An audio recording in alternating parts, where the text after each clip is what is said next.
Hi,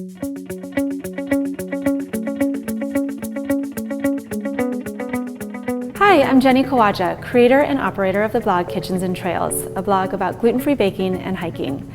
Today I am going to bake a blueberry muffin with you, and the thing with all muffins is that we are all going for those beautifully domed muffin tops.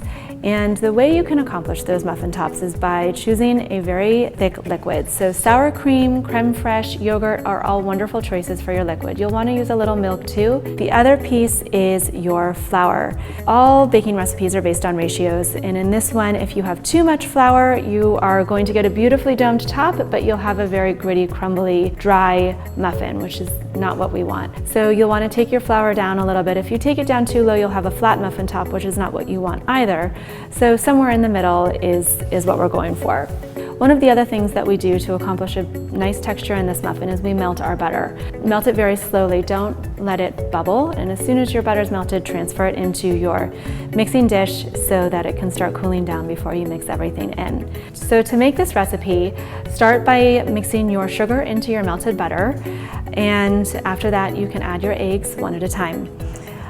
For your liquid ingredients, you can combine your sour cream, your milk, and your vanilla and add it to the mixture. And then for your dry ingredients, this recipe calls for a combination of your gluten-free all-purpose flour as well as oat flour. Incorporate your dry ingredients. You can let your mixer run after you've done so for about a minute or so. Just make sure everything is distributed and coated, and then after that you can fold in your blueberries.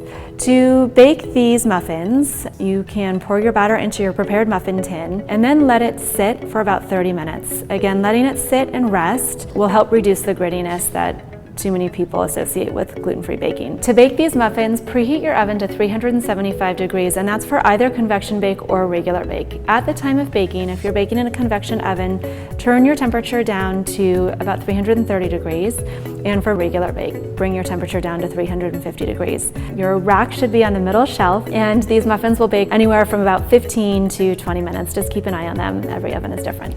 So to pull these muffins together, you'll need about an hour. That includes your mixing time, your resting time, your baking time, and your cooling time. So in about an hour, you can have a delicious, moist, buttery, dense blueberry muffin with your afternoon cup of coffee. Enjoy.